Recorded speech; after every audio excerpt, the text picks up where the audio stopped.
What's up, Digidestins? This is Kyle D, better known as RideMyAvatar, and we have a special guest today. And he's the 17th best player in North America this year. So let's give a round of applause for... It's John. John. Sorry I put you on the spot there, but... But this man brought probably the biggest spice in the world, I think, for a matchup that was walking into Anubis hell, which with everything else going, not in this deck's favor, but apparently he did extremely well. So do you want to tell him what you brought? I brought a Bagra army, a very, very aggressive build of the deck, and yeah, Awesome. I managed to kind of dodge Anubis, but not really. How did you manage to semi-dodge I only Anubis? saw two. Only two. How? Yeah, I got nothing. I did get final bossed in my final game though. I played against the second place Setcon player. Oof. That was the guy who knocked me out of the tournament. That was my final boss of the event. Hey, final boss at the Setcon level? Yeah, dude. I don't think that deck naturally has an out to Setcon. No. Actually, it kind of does, but it's very unlikely. Okay. Which is how I actually took a game off him. Okay.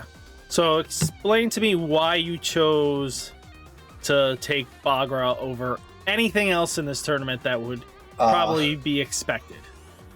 So, for a bit of context, I have been playing Bagra since 14, so just before 14. Okay. The second Digimon got spoiled, I knew that Bagra was kind of crazy.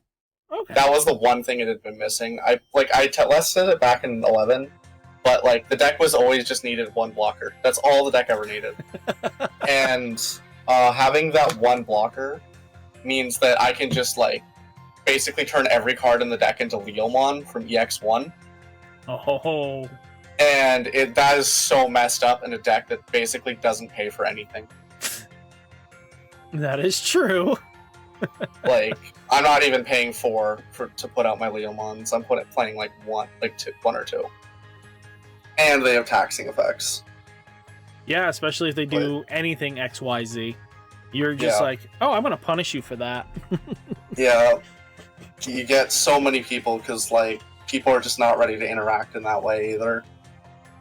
No, because people only expect Ace to be able to play on their turn. So they just... combo trick happens in battle. Oh no! Wait, what? Yeah. Oh no, you killed my guy. Guess you lose turn. Facts. So, tell me a little bit about your matchups into the day 1 to day 2, because obviously, let's hear what your end of day 1 standings was, and then we know what your day 2 standing was. Yeah. So I had a 2-round bye because I actually qualified in I think the first month you could for it by playing Merva Cross. Okay. But another deck out of the left. No, I'm pretty sure Top Cup was 4 Merva Crosses for that event. But Okay. yeah, so I started round 3. I played against Sukamon, the Edamon deck. Okay. Ironically, one of my hardest games of day 1. Because the big platinum Edamon just blows up your Iwamano over and over again, and it's really annoying. Oh yeah. I managed to I lost game 1, and then game 2 and 3 I managed to claw it back by basically rookie rushing him to death. That common strategy for this deck. Yeah, I managed to just barely take it, and then that was round 3. Round 4 I played against blue base Guru. He won game 2 I think, but for the most part I played super aggressive. If he and just try to clean out the game with just try to hand rip him out of the game with Bagramon. Yeah. Because you just anytime they interacted, they basically, oh, draw 2. Well, I'm gonna gain 2 memory. Let's go. Well, yeah, he was blue based though, so actually like, he didn't. Yeah, honestly enough, didn't have any way to trip my Bagras really, and he also didn't like he bounced, so he didn't delete my stuff. So I actually had to kill everything myself, which was a bit annoying. But managed to clean it up. Okay. Round 5, I played against Shine. Quite possibly this deck's best matchup. Really? There is nothing Shine can do to Bagra. It's so funny. Because whenever Shine takes an action, they basically have to kill something. If you're like wide. Yep. So it is impossible for Shine to keep turn, like ever. Yep. And then you just rivals their Mega, and then they lose. I 2-0'd him, and like it was not hard, but that's the matchup. That's why I played this deck in 13 and 14, because it just killed Shine. Okay. Now I'm seeing it. Yeah. Round 6 played against Black War. Should like. The really funny thing was game 3. What it came down to is he had Agumon on turn 1. I saw three Megas. And then like we continued on the game, and I saw 2 Megas in discard. I had killed one of his Megas, so I knew that there was only realistically 1 Mega left. So I just made Baggermon, looked at his hand, saw the Mega, ripped it out, and then he never had another Mega again, so we lost. Yeah. That's one way of punishing. Yeah. Round 7, I played against Anubis. He was the Leviathan build. Okay. Like, I think he was on like 2 Biting Crush or something.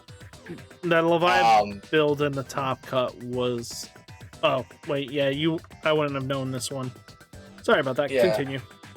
Yeah, I don't know I think he was Leviathan build. I didn't see a Biting Crush, but I think I saw 2 Leviathans, so I was pretty sure it was Leviathan build, but... His build just, like, wasn't situated to deal with me. I don't think he was playing that many Psychs. Like, maybe 1. And I just Psych looped him to that. Like, I just, like, played a Psychmon, he killed it. I played a Psychmon, he killed it.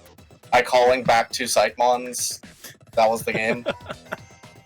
Round 8, I got a feature match. I don't know what they're doing with those, but I sadly lost on camera because my opponent did the same thing I did to the last guy. I got Psych looped to death by Anubis. And then round 9, Mirage. If you know a certain thing, that matchup's very easy. It's just if you know the interaction with Hunters, where if you have a Monimon and a card to save, if you save first, you don't draw off Monimon because the cards no longer can resolve. You just do that so that you never draw cards, so that your hand never goes above 4 or 5, and will never kill you. That's how I beat my round 9 and 10 opponent, just doing that. Yeah, that's how I day 2'd. Then round 1, day 2, I played against Red Hybrid. Again, pretty easy matchup. If you have the Tamer out, you just strand bodies, and what's his name? Burning Gray has to kill shit. Like, he has to kill stuff. So Burning Gray starts costing 3 memory, and if Burning Gray costs 3, your deck sucks. So yeah. I just strand bodies. If he kills them, he loses the turn. If he doesn't kill them, he loses the game. So yeah, that's Bagra. You just punish them. Yeah, they have to kill. Any deck that like kills stuff kind of hates Bagra, because I just get to strand bodies. I have a 1-mana rookie basically that on death gives me a memory, draws a card. So it's a dumb card. Oh, for sure. And then round 2, day 2, I sadly lost to the second place Secon player. Really good player. He adapted so quickly to my nonsense. I only managed to take 1 game off of him, which was really funny actually, because he Matt's lamented for the Avenge Kid. Okay. And I just Boggermoned it, ripped it out of his hand, and decked him out. That's like the only way you can beat Secon. So Yeah, that was overall my matchups. Only 2 Anubises. Crazy you squeaked by, which is only seeing 2. That's awesome. Yeah. And with the 2-round bye, it definitely helped you in a way that I think you would have probably had 2 more matches that could have been in a really challenging situation, or a really good walk away that you just made your opponents just feel like, what did just happen? Yeah, that happened a lot. So, definitely good run, man. I give you a round of applause on that. You did a great job. Yeah. So, That's my baby. Yeah. Let's see what this deck profile is all about. I guess I'll start with eggs. So, for Monty, one deck. Very little difference between these 2 cards. They both draw 1. This one draws 1 and discards 1. Doesn't really ever matter, but sometimes it does. But you want 5 eggs. You're a deck that pushes up every turn, so you will run out of eggs. Soundbird. This is like the best rookie to Evo and bench. If you have 2 Uamanos, this card's like one of the dumbest cards ever printed. If you have 1, it's like just pretty good. It puts 2 sources underneath your Uamano for free. And it's 1k, which really matters. All the rookies in this deck are really small, minus the 1 card. Okay. So a lot of the time Anubis gets trapped under their own Psychon, where like they'll try to Psychon you, but in my deck I think like it's not very likely to die. It's only like a 50-50. Mm-hmm. So a lot of Anubises just lose because they psych themselves out of the game. Yeah. This is Chuchumon. You never ever want to play this card, but if you do, it sucks. You want a second rookie with save, and the inherit's good, giving you +1 memory when you trash it. But and it finds Uamano if you don't have Uamano, but paying 4 for this card is bad, but it's just the best rookie in the slot, and I want 12 save rookies. Of course. The reason to play the deck, this card, you Digicross it for 2. You put a card underneath Uamano. You draw 1, gain 1. So you draw 2. Basically, overall, you're drawing 2, gaining 1. So you're drawing 2 and losing a memory for playing this, and then you just give it blocker. So now it's a blocker that loses a memory, draws a card on death. You can go so wide with this so fast. It's such a good card. And then the inherit is also really good because you evo this on bench, and then you evo a level 4 over it, and then you just get to draw a card when you swing. Because all level 4s have save. And then 2 Psych because you couldn't not play Psych. I don't think it was an option.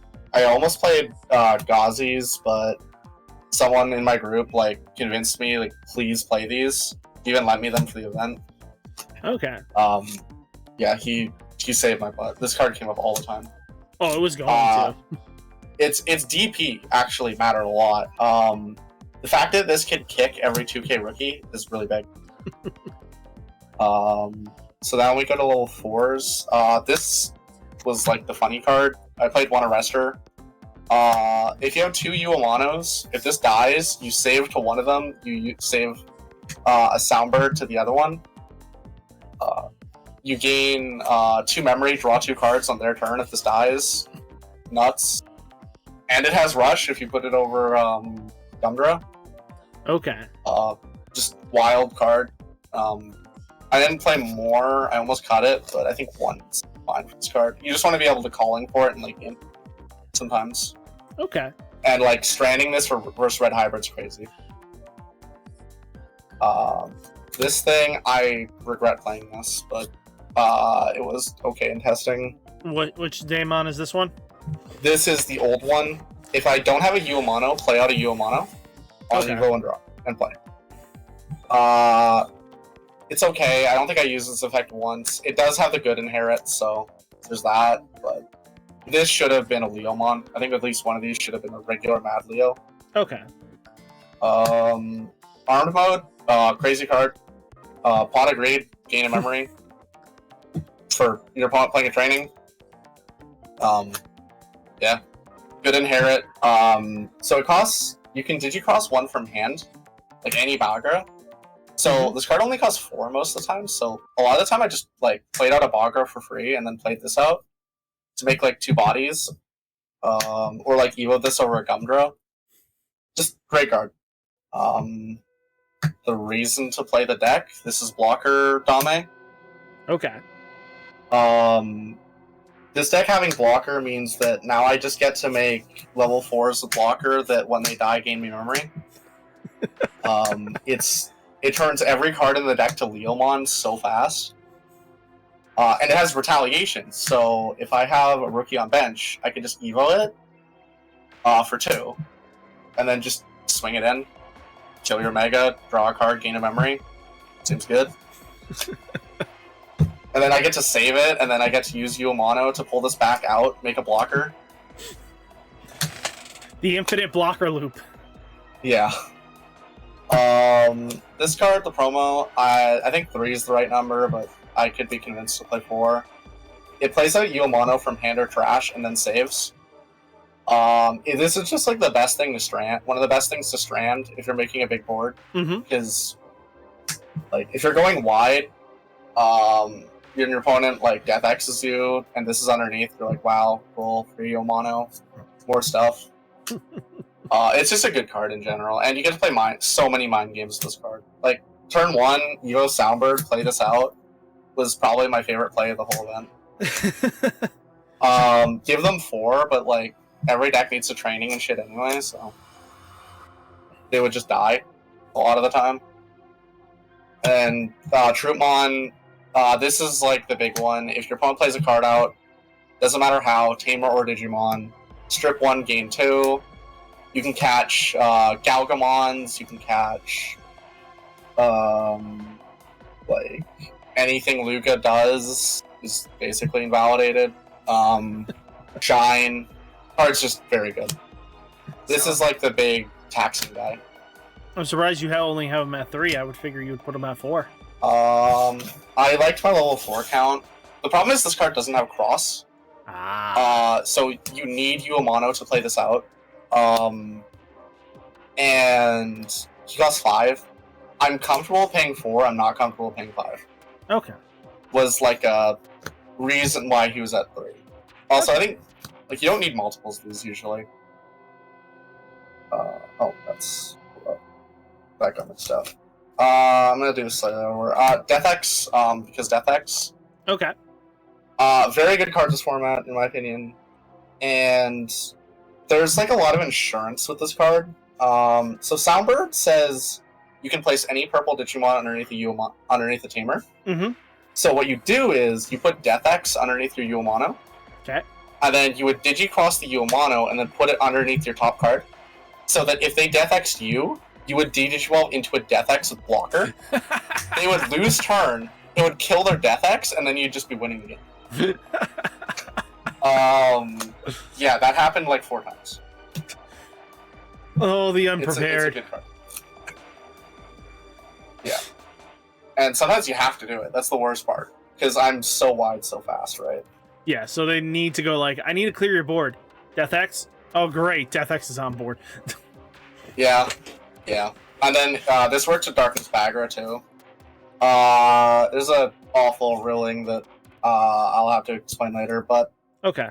Basically, if you use Uemano and a Digicross, the Uemano has to go first. Like, you put the Uemano cards, then you put the cards from your hand for Digicross. Okay. So you get to put this underneath Darkness Bagra as the top source. So, you like if they Death X it, you just Digivolve into a blocker Death X. And if they don't, they're staring down Darkness Bagra, which I'll get to now. Muso Knight, this is just a vanilla. This is just a card to Digicross. It's like Seed Gray and X7. Okay. You just have to play it, because reducing darkness by 3 is huge. Bagra kind of in the same boat, but sometimes you just play this card out, hand rip your opponent, and win the game. Yeah, pay attention to boosts when you're playing this deck. This card can do some messed up stuff. My 2 Darkness Bagras. Okay, so the 222 engine, I wouldn't play more. This deck draws a lot. Once you have Yu Mono engine, this deck draws a lot. And then if you don't have Yu Mono, you don't want to play this card, draw this card. So I like the 222 engine, but the Japanese list that top 4, like top something nationals in Japan. Yeah, they were on like 4-3-3 list, I think, something like that. Yeah, I think I showcased that like last week. Yeah, that list was very interesting. Yeah. You're the main reason why we have the silver Darkness Bagras at like close to $100 right now. Yeah, I saw. We're memeing it up in my Discord about it. This card's so good. Like, I cannot stress how good this card is. And everybody said this was a $1 card. Yeah. So, like, so on Play on Evo, this card costs 4, by the way. Most of the time, you're paying 4 for this. Mm-hmm. On Play on Evo, pop anything, any Digimon, take 5 sources from your discard, put it underneath. And then if they Evo or attack, strip 5, bounce all Tamers. That part, it literally is a downside, but you bounce all Tamers, including your own, and then you, that's it. But because all the sources give you 1 memory, very often this card is, if your opponent attacks or Evo, they lose 5 memory. And yeah, that's messed up. It's so messed up. Because this thing is blocker now, too. So you can't even win the game through this. Like, if I have this out, you're on less than 4, you can't win. And this is blocker, like, you can't win. You have to answer it. You have to spend a whole turn answering it. And, like, 1 turn is so much for me. Yeah, because you just go wide so fast. Yeah. And, like, if you ever lose turn against me for various reasons, right? I just play this, kill your stack, and then the Skull Knight promo gives +1. Mm-hmm. So this card can attack for 2-3 checks. And you just die so fast. The keyword of punishment. Yeah. Last but certainly not least, the one of Blastmon. Okay. Imagine if Blitz Omni didn't need your stack to survive. Like, that's this card. It's Blitz Omni from hand. Okay. It just has Rush Blitz, and then you pay 7, but they never survive anyway, so who cares? So basically, this is Mugen's combo of Attack of the Heavy Mobile plus Mugen, basically. Yeah. Just yeah. It's like that. Like, so, I don't think I ever played this card for its on-field effects. It actually has a really funny on-field effect. If they attack, you strip 1, blow up a level 4 or lower. Like, in 13, what I was doing is I would make this to stop hybrid for game. But, now, not necessary at all. This card it's just Blitz Omni. Okay. This card is Find It or Die. I mulliganed every hand that did not contain this card without fail. That was my strategy for the event. You pretty much have to find this. The deck is kind of built to find it. That's why there's 4 choo-choos. Okay. You just gotta keep drawing and just do your absolute best to find this card. Within the turn clocks you have. Within 2-3, yeah. Speaking of that, Buzzling Fist. Reveal top 3, add a Bagra. Take a Bagra from your trash, put it underneath a Tamer. So when you don't have Uemano, this is just a really good way to find it. Okay. When you do have Uemano, this card turns into Hammer Spark. So you reveal top 3, you add a Bagra, and then you take a Bagra from your trash underneath, right? So you put 1 underneath, Uemano, whenever a card goes underneath this, gain 1, draw 1. So that puts 1 underneath. So this only costs 1, basically, right? Mm-hmm. And Uemano, I should probably go over this card. Sorry. Yeah, because this seems to be like your backbone, heart, and soul of your deck. Yeah, sorry, I just kind of skipped over it. But whenever a card is saved, whenever a card goes underneath this, you gain 1, draw 1 once per turn. So whenever something dies, for any reason, gain a memory, draw a card. And then when you can take up to 6. up to 3 cards from underneath it, from underneath all your tamers. Whenever you play a Bagra level 4 or higher, up to 3, and then put them underneath to reduce it by 6. So it kind of Digicross -6s. Like you can get up to -6 on all of your shit. Like on this, that's why this can get to 4, -6, and then -6 from Digicross. So that's -12. So you just basically, the playline of this deck is just like play something out for free with this, play out a body. If you're on rookie turn, swing, gain some memory.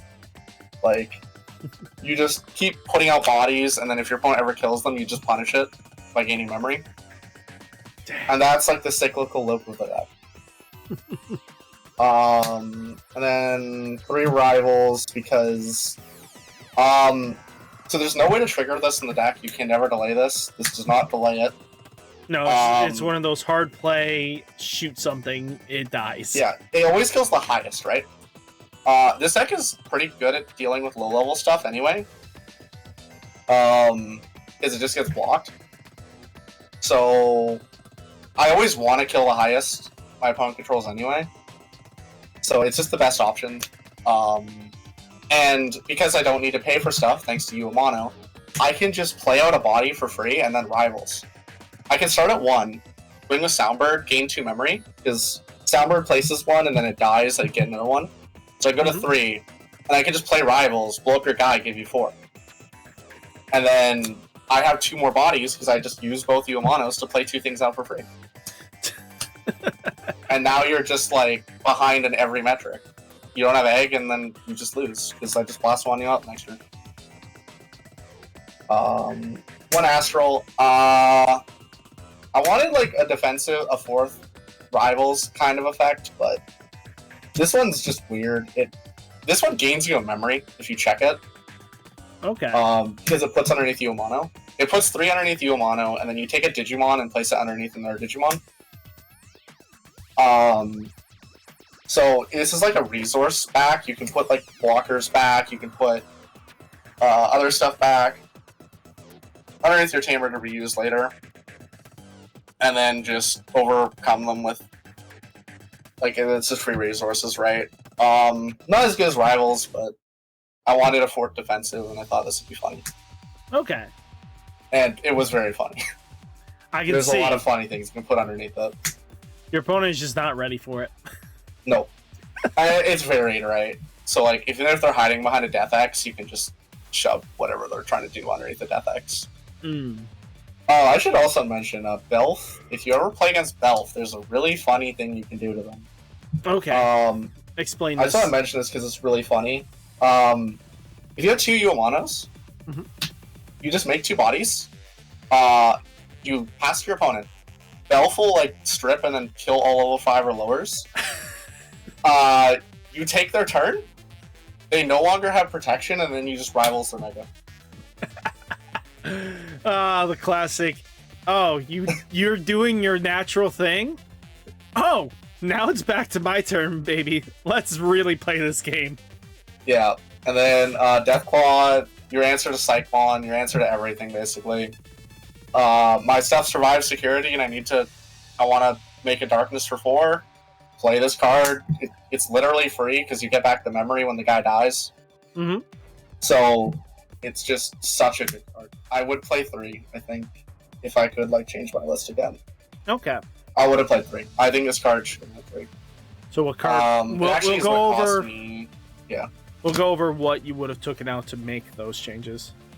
Yeah, and then calling because calling. Okay. Your purple deck, like your graveyard, there's a lot of really cool things you can calling back in this deck. The big one is darkness. I'll often like calling for this. Just get so I can like minus it by 3. Okay. Or I'll calling back Blast Wand to kill my opponent, that sort of thing. And because it deletes the Digimon, I can just pay nothing for it. I get the mana back off Mono. Yeah. So cards that kill my own cards are basically free. Of course. Like you don't pay for anything in this deck. As long as they don't have a Gazi staring you down. Well, no, it's a tamer. Gazi doesn't even stop. Oh yeah, that's true. You I don't even care about Gazi. Well, okay, you do care about Gazi on your opponent's turn because it stops the inherits. yeah. They gain 1 memory if you trash. Mm-hmm. But honestly, I kind of ignored Gazi's. They just got blocked anyway. Like, you just block it with a Gumdra and, like, whatever. Well, I would be surprised if they swung with Gazi knowing what they need to stop in your deck. Yeah. But then, like, if they just sit on Gazi, like, that's just 3 mana they wasted. That's true. In a game where like, every point of mana that you spend is probably going to matter. Mm. So, if you wanted to add another Deathclaw, what would you take out for your list to put that Deathclaw in? That's the hard part. I think maybe a Death X. Death X wasn't as, like, it was good, but it, like, I think I could have gone to 1 Death X to play a 3rd Claw. The big one I would change, though, for sure, is I think I should have played 1 Mad Leo over this. Okay. Like, regular Mad Leo, not arms. That should have been the switch I made. Okay. Yeah, so definitely like, a Mad Leo and another Deathclaw, and the deck would probably feel more butter smooth. I mean, the deck looks butter smooth as it can be. I think you're just getting a crispy butter smooth. Yeah, just like some weird kind of stuff. Like, honestly, I didn't test that much EX5. I had played against a lot of Melga because that deck didn't really change. Mm-hmm. Like, the deck got a lot stronger, but like the play lines didn't change, so I was already kind of prepared for them. Okay. And then, like Anubis, I honestly didn't get to test much against it, but like the matchup's pretty even. Because the thing is with Anubis, when they go into their big turn, they have to blow up your stuff with Anubis. It's not optional, right? So. Yep. So like they just lose turn. Like even if they have all the inherits, just so can lose turn, and then it's just a game of, can I Deathclaw into Death X? And that's basically the whole game. It turns into that minigame. But that's, or like, can I just make Darkness kill their Anubis, and then I have a bigger blocker than anything in play. Mm-hmm. And if they swing, even with a retell, I just end their turn. And then I get more time to answer the board. For sure. So, with us going to transition into 16, the Apocalypse, give me the Crust Boy meta for at least, 2 weeks. How do you feel Bagra's going to walk into that? I do not think Apocalypse is a matchup that you can beat. You and your opponent are just playing on completely different axes. Like this deck, Troopmon is very good. Like, it's just denying on plays, but I think that for the 2 weeks that deck is legal, you might want to retire Bagra. Once we move on to the next format, though, after Apocalypse banned, the deck seems very good again. And then post 16, this deck gets a really, really big buff in the Ukomon stuff. Because we finally have a rookie that finds Uomano that's good. So I'm gonna be honest with you. Get your fixation with that Uku as long as you can, because that feels like a card that's on its shopping block. It's just way too consistent. Yeah, it's literally perfect for this deck among every other deck that wants to play on the board. Yeah. And let's plus anything. Let's check. Oh, I need a tamer. Well, hey, look, there's the free tamer that I needed. Yeah. It's so good. The fact that it's so free. Yeah. Like, I don't know what the meta is going to be for 15. It's very hard to say right now. We have no idea. Well, the problem comes down to with 15. Sorry for cutting you off. I don't know. Meta for 15 is basically, once we get the starter deck, that's basically what we'll have to worry about is the Mach Galgamon and the Mecha Gargomon, all that stuff. I haven't read too much into it. I mostly I decided to split off where I wasn't going to look at anything past Nats until after Nats. Okay. but other than like a few things. But from my understanding, like the deck doesn't bottom that much. So if you want to play this in that format, I'm sure there's a niche for it. Oh yeah. But like the thing is, this deck's very flexible. Like your card pool is about 100 cards. It feels like you can play anything from all the engines. Like you can go deeper into hunters if you need to. Like you can play way more than just Gumdra. Psych is actually pretty good too. You can do some nasty stuff with Psych and Buzzling Fist, because you can just start like stacking things you want underneath your Uamano and then using Psych to pull them back. Okay. You can go pretty deep on that engine. Okay. I used to do that, but it just felt more consistent just to rookie rush people for this event. So, I mean, gotta go fast is kind of the name of the game now. yeah. Any tower deck can't keep up, so. Yeah. Well, and even if they do, they'll just lose turn by accident, and then, well. Yeah, like, even the Black War player, I blew up a stack and then stole turn again so I could death exit. Yeah. It's so easy to steal turn in this deck. For sure. And also versus Mirage, just blow up your own hand. Like, it's very... You can put yourself on 4 cards in this deck so easily. Yep, and they're just going like, well, what do I do now? But thank you so much, man. I do appreciate you jumping on for the channel, and I really do. Hopefully you guys enjoyed the deck list. Hopefully you enjoyed his interactions and everything like that. So guys, remember, stay safe, stay healthy, and I'll catch you next one. Peace.